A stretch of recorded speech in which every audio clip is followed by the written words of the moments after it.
Bruno Fernandes. Bruno Fernandes. Is he world class? Is he world class? I would love to know. That's the first thing. Let's get that out of the way. Do we think that Bruno Fernandes is a world class player? What is world class? I feel that I think we've all got a different definition of that because of some of the players that I see that gets like branded as a world class player. I feel we've all got different definitions. So, I guess we're all going to have different answers, right? There's only a few players in world football that we would say is a unanimous thing. The general consensus would say, oh, Kylian Mbappe is a world class player. The general consensus would say that Lamine Yamal is a world class player, that Erling Haaland, Harry Kane, that they're world class players, right? Once we get out of those type of players, what do we call world class? Is there a is there a limit? Is there a time limit to that? Is there certain criteria in order for you to meet that? I've always said that I wish the UEFA, whoever, the governing bodies would come up with a definition of the word world class. I would love that because I think that we need that so that there isn't any confusion as to what that is moving forward. So that no one can sit here and say, oh, but he's done. No, no, no, no, no. This is the definition. This is what the word means in football context, of course, and this is the criteria. In fact, we should start. I feel in the future they should start ranking people, ranking players on, of course, different types of criteria and etc. Right? Maybe it can be like a coefficient kind of thing, but a bit like how the Club World Cup was kind of chosen in terms of the teams that were chosen within that competition. Maybe we should have something like that because I'm not saying, by the way, he is or isn't. I'll let you guys know at the end of the video.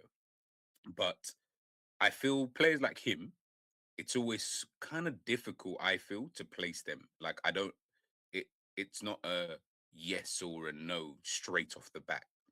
I don't feel like he's one of them type of players. I don't think he sits in the Lamine Yamals and those kind of Kylian Mbappe's, Harry Kane's, Erling Haaland's. I don't feel like he sits in that kind of Pedri, Vitinha kind of bracket, in my personal opinion. So of course, it's then down to whatever your criteria is. Do they have to be playing Champions League football? Do they? How long have they got to have been playing it? Does it matter when they played it? So many different questions, so many different types of criteria and etc. What we can say about Bruno Fernandes is that if you need someone to create chances for you, he's the guy. He is the guy. He is the guy. He is the one who will put it on a well. Let me not say put it on a plate, but if we're a team that requires a player to be able to just, if we have no one else in the team and we're not a team that is very good at maybe keeping the ball or, we can't seem to fashion a pattern of play, he is probably, in my opinion, like the perfect player for that. He's that guy because it doesn't matter what style of football that you play, he will create chances within any kind of system, any kind of system that you need. So I don't feel like if you went to like a Barcelona that he would suit that type of football because it's a lot more on the ground. Maybe now, actually, to be fair, maybe under Hansi Flick where it's a tad bit more direct. But in a general sense, I don't think so. Um, but yeah, if he was at Man City, maybe this iteration of Manchester City under Pep Guardiola, maybe.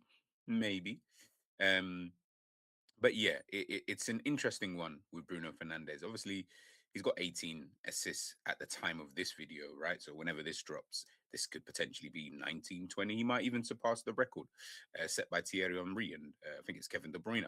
So there's nothing wrong with his creation, chances created. I mean, I don't need to get the numbers up. You guys can see for yourselves.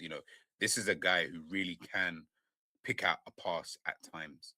He really, really can. He is someone who is so good at. I think it's just more about, for me, it's all about trying. I think that's where I kind of am with someone like him. He's always someone who just tries to do it. Now, what's so interesting about someone like Bruno Fernandes is that a season, maybe, oh, can I say a season? I'm going to say the last 18 months. In the last 18 months, in fact, no. we'll take out this season. So let's say two seasons. In the last couple of seasons, quite a lot of Manchester United fans, the way they've spoken about Bruno Fernandes is he's not that good. He just spams crosses. He's always losing the ball. He's not disciplined. Um, on his day, yeah, he can be great, but how consistent is he at that? Now, of course, listen, everybody peaks at different times, and everybody will come into their own at different times, right? He might just be going through, that at this current moment in time. But that was a lot of the conversation, and I'm gonna say I feel like that was a lot of the conversation last season, right? Now, some of you might attribute that to the manager, Ruben Amorim. Obviously, he's not here anymore, and now you're seeing maybe a bit of a different type of Bruno Fernandes. Maybe, maybe not. I don't know. I guess you'd have to ask a Manchester United fan. But now, when we're watching him, everybody says he's world class. He's brilliant. He's this. It wasn't too long ago that they were calling him a rat, you know, because of the way he was speaking in, certain interviews and stuff like that. It wasn't too long ago that he was coming up and losing against Liverpool 7-0, and it was an embarrassment, from him in terms of his own performances. It wasn't too long ago that people were complaining about Bruno Fernandes in terms of his petulance. A lot of these things, again, football changes so quickly. People's opinions seem to change just as quick, if not quicker. Kind of thing. Everyone's trying to always be ahead of the curve, right? You're always trying to be the first one. Oh, I said it first. That's usually the conversations that we see on social media. Oh, I was first. I said this. I said that, kind of thing. So it's always interesting, I always feel, when we have conversations. Again, like I said, about a player like Bruno Fernandes. Now, I like Bruno Fernandes. Do I agree with everything I just said previously? Yeah. Can be very petulant, sometimes not really a team player. Well, this is before. Maybe he's changed. So listen, we can all change, right? I hope I can change in the future. I don't want to be the same person I am today. I would like to be better. Maybe he's reached that stage as a footballer. Like I say, what you can't deny is his ability, though. You definitely can't deny that. Like I said, he creates chances like there is no man's business. He is definitely a player who will keep going no matter what. And when I say keep going no matter what, I'm more talking about always trying to find a way through. I remember when he first joined Manchester United, I thought, bloody hell, long ranges, late runs into the box, free kicks, his penalties. He literally had everything. Honestly, he was brilliant when he first walked in, through the door. Then he just kind of lacked in, consistency. Now, again, like I said, you can attribute that to the managers that he's had: Eric Ten Hag, Ruben Amorim. I can't remember, was he there? I think he signed with Ole Gunnar Solskjaer, so that was kind of like, yeah, that was heading towards where it was kind of heading, right? And then, as I said, you've got Ten Hag and Ruben Amorim, two managers who are not very good. So is that one of the reasons why that maybe he hasn't been able to show his best ability? Has Michael Carrick been able to draw that ability out of him? Maybe, maybe, I don't know. I don't know. But like I say, it's not to say he's a bad player. It's none of that. Like, we can have a grown up conversation. It's not that. I find it interesting with someone like Bruno Fernandes, just because of the conversations that people were having about him. Again, last season, season before that, the season before that, it was so different to what we're hearing now. And that's why I asked at the beginning, is he world class? And what is your own criteria to being a world class player? Do they just need to be good within a season in order for them to be considered world class? Does it take some time for you?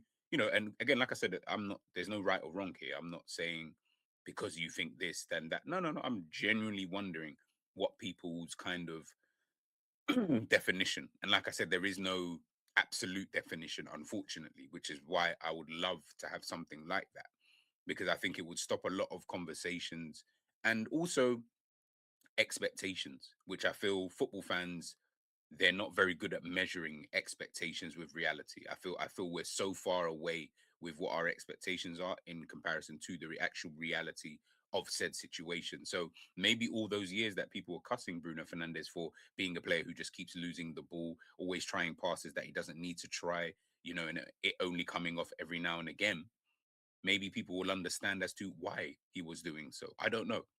This season, everything's coming off for him. He's got runners around him. He's got players like Cunha, players like Mbuemo, Sesko when he plays. He's got players like that Mount making late runs into the box. I saw one of the goals.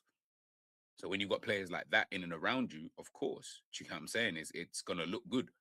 But he's been like this. I don't see him. He's not performing at a different kind of level, and I feel for me, and me only, I'm not speaking for anybody else.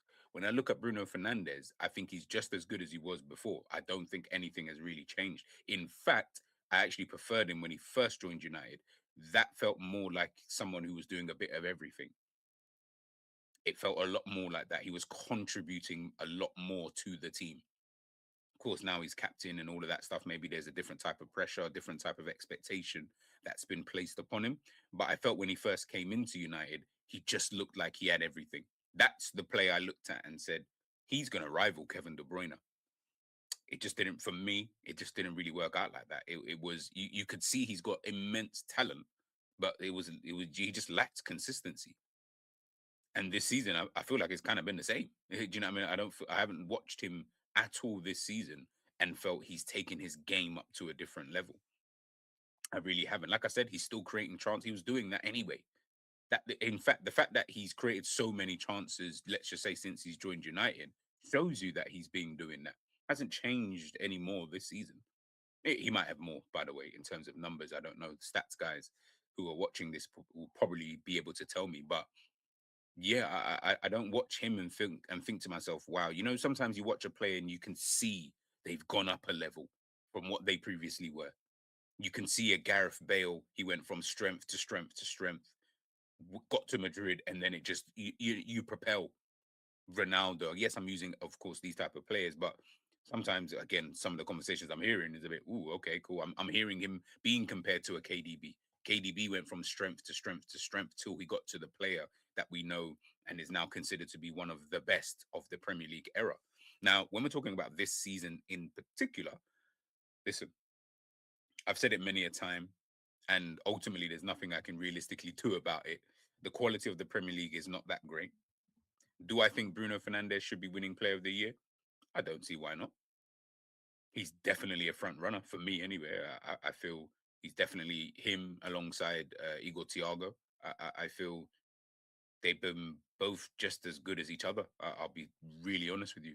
Both vitally important to their teams and both have performed at a very good rate, I guess.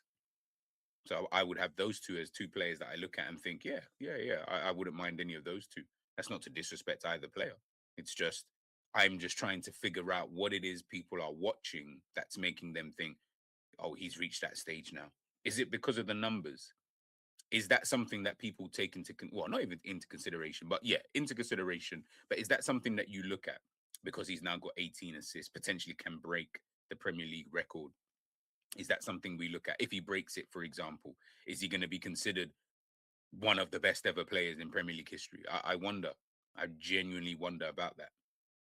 I really want to know. I guess we'll find out, and it'll be interesting to see if he does. If he doesn't, then he doesn't. I guess in it, we start the season again, and then we see what kind of happens. And I don't know if he's going to stay, if he's going to go, or what his own plans are for the next season. But definitely needs to continue. So to say is he world class, I would say no. I haven't seen back-to-back seasons of him operating at a world-class level. I've seen him do it for a season. Haven't seen it for two back-to-back. And for me, that's just the minimum requirement when I'm thinking about this player as world-class. Again, there will be exceptions to that rule, i.e. Lamine Yamal. I don't think anybody needed more than 10 games to kind of know that this guy is already at some stupid level. But obviously, we kind of need to see it to kind of believe it. But I feel like that's kind of the thing with Bruno Fernandes is once we see a couple of seasons, prime example, if next season, I don't really care about the numbers. The numbers are great, by the way. I'm not saying that to diminish the numbers. These are phenomenal numbers for a team that are really rubbish. Do you get what I'm saying? So the fact that he's able to do that in this Manchester United team is absolutely fantastic. You can see he's level there with an Elise, who's in a far better team. like they're in two complete worlds. They're worlds apart. You get what I'm trying to say? Like one's got Harry Kane, Luis Diaz, Serge Gnabry, Jamal Musiala, Alfonso Davis on, coming from the left hand side, and Kimmich who plays in deep and stuff like that. One's got Harry Maguire. Dallo, Amad Diallo, and aging Casemiro. So for him to be able to put up these kind of numbers, it's impressive. It's very, very impressive. But he still needs to just keep up the consistency. But I would love to know what people think. I would love to know what people think. Don't take this as hating or no, no, no. I don't need to. I don't need to do that. He doesn't concern me enough to hate on a player like him. I like him as a player, and I've always wanted him to just. Can I see this consistently? If I see this consistently, yo, Bruno, with your skill set, just he's like a Trent. These guys, they can pick out a pass and they just keep doing it until the pass kind of comes off. If he can continue doing this for a couple of seasons, whew, you're looking at a really, really top player. But when people start saying the Kevin De Bruyne stuff, nah, they're not actually close. Like in my personal opinion, they're not even remotely close. He is on a different planet, in my opinion, to Bruno Fernandes. That's a different type of level, completely different type of level. Again, that's not to diminish a Bruno Fernandes. That's not to say that he's a bad player. He's a good player. He's a very good player. But Kevin De Bruyne, we're talking about someone who's being in conversations for the league's greatest. I think people need to take time and understand that part. When you mention a player who's considered to be one of the league's greatest in its history, and then you say, yeah, but he's close to that level. Is he? Is he? Is he close to everyone else's level below him? First and foremost, before we get to that kind of level, we've got to understand what it is that we're saying. People need to be held accountable. That's definitely something I think football society needs is someone to hold people accountable for the things that they say. Even myself. Do you get what I'm saying? I might say this now and he goes and does a madness. But that also wouldn't really surprise me. So I would love to know your thoughts in the comment section, people. Like I said, Bruno Fernandes is a good player. World class? No. I'm going to say no for the time being, but that could change. That could easily change. Come back to me this time next season. I think then I'll be putting him potentially, if he continues along this kind of route, I'll definitely be putting him into those kind of conversations. But until then, I think I'll just kind of leave that one there. But like I said, share your thoughts in the comment section, and I'll catch you guys soon. Peace.